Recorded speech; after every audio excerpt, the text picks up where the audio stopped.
ലോക്സഭാ തെരഞ്ഞെടുപ്പിൽ ഏറ്റവും നിർണായകമായ സംസ്ഥാനങ്ങളിൽ ഒന്നാണ് മഹാരാഷ്ട്ര. UP കഴിഞ്ഞാൽ ഏറ്റവും കൂടുതൽ മണ്ഡലങ്ങളുള്ള സംസ്ഥാനം കൂടിയാണ് മഹാരാഷ്ട്ര. 48 ലോക്സഭാ മണ്ഡലങ്ങളാണ് മഹാരാഷ്ട്രയിലുള്ളത്. കഴിഞ്ഞ തവണ 48-ൽ 41 NDA സഖ്യം നേടിയതാണ്. എന്നാൽ ഇപ്പോഴത്തെ സാഹചര്യം അതല്ല. ഇപ്പോൾ അന്ന് കൂടെ ഉണ്ടായിരുന്ന ശിവസേന പിളർന്നു. ഒരു വിഭാഗം NDA സഖ്യത്തോടൊപ്പം മറ്റേ വിഭാഗം ഇന്ത്യ സഖ്യത്തോടൊപ്പവുമാണുള്ളത്.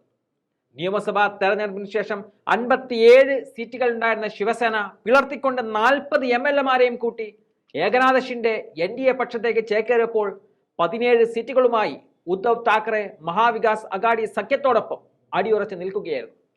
എന്നാൽ ഇപ്പോൾ ലോക്സഭാ തെരഞ്ഞെടുപ്പ് അടുത്തപ്പോൾ ശിവസേന ഗ്രൂപ്പുമായി ബന്ധപ്പെട്ട വാർത്തകൾ ഉയരുകയാണ്. അതായത് 12 MLA-മാർ ഉദ്ധവ് പക്ഷത്തേക്ക് എത്തുമെന്നുള്ള വാർത്തകളാണ് ഇപ്പോൾ ഉയർന്നു വരുന്നത്. ഒരു അഭിഭാഷകനാണ് ആ വാർത്ത ഇപ്പോൾ പുറത്തുവിട്ടിരിക്കുന്നത്. ഉദ്ധവ് താക്കറെയുടെ അഭിഭാഷകൻ കൂടിയായ അസീം സരോദയാണ് ആ 12 MLA-മാരുടെ പേരുൾപ്പെടെ പുറത്തുവിട്ടിരിക്കുന്നത്.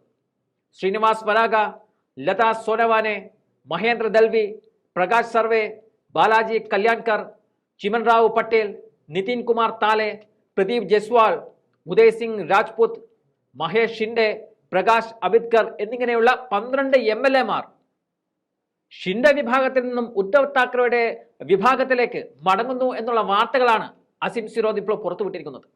ആ 12 MLA-മാരും ഉദ്ധവ് താക്കറെയുടെ പാർട്ടിയിലേക്ക് മടങ്ങാൻ ഇപ്പോൾ തയ്യാറായി നിൽക്കുകയാണ്. കാരണം താനെ ജില്ലക്ക് പുറത്ത് ഒരു വ്യക്തിത്വവുമില്ലാത്ത ഏകനാഥ ഷിൻഡെക്ക് ഭാവിയില്ല എന്ന് മനസ്സിലാക്കിയതോടെയാണ് അവർ തങ്ങളുടെ മാതൃപാർട്ടിയിലേക്ക് മടങ്ങുന്നത് എന്നതാണ് വെളിപ്പെടുത്തൽ. ഇതുമാത്രമല്ല, NCPയിലെ പല നേതാക്കളും ശരത് പവാറിലേക്ക് മടങ്ങിയെത്തുമെന്ന ചർച്ചകളും നടക്കുന്നുണ്ടെന്നും സരോദ പറയുന്നുണ്ട്. ഈ വെളിപ്പെടുത്തൽ യാഥാർത്ഥ്യമാണെങ്കിൽ 2 വർഷത്തിന് ശേഷം ശിവസേന വീണ്ടും പിളർപ്പിലേക്ക് നീങ്ങുകയാണ്. അങ്ങനെയെങ്കിൽ ഉദ്ധവ് താക്കറെ ഗ്രൂപ്പിനാകും മേൽക്കൈ വരിക. നിലവിൽ 17 MLA-മാരുള്ള ഉദ്ധവ് താക്കറെ ഗ്രൂപ്പ് ഈ 12 പേർ വരുന്നതോടെ 29 അംഗമായി മാറുമ്പോൾ ഷിൻഡെ ഗ്രൂപ്പ് 40-ൽ നിന്നും 28-ആയി മാറും. അത് വലിയ പ്രത്യാഘാതം മഹാരാഷ്ട്രയിൽ ഉണ്ടാക്കുമെന്നതിൽ തർക്കമില്ല. ഈ സാഹചര്യത്തിൽ MLA പോകുന്നത് വലിയ ക്ഷീണമാണ് ഷിൻഡെക്ക് ഉണ്ടാക്കുന്നത്. കാരണം സീറ്റ് വിഭജന ചർച്ചകൾ പൂർത്തിയായിട്ടില്ല. നിലവിൽ 20 സീറ്റുകളിൽ BJP സ്ഥാനാർത്ഥികളെ പ്രഖ്യാപിച്ചിട്ടുമുണ്ട്. ബാക്കിയുള്ള 28 സീറ്റുകളാണ് BJPയോടൊപ്പം ഷിൻഡെ ഗ്രൂപ്പും അജിത് പവാർ ഗ്രൂപ്പും പങ്കുവെക്കേണ്ടത്.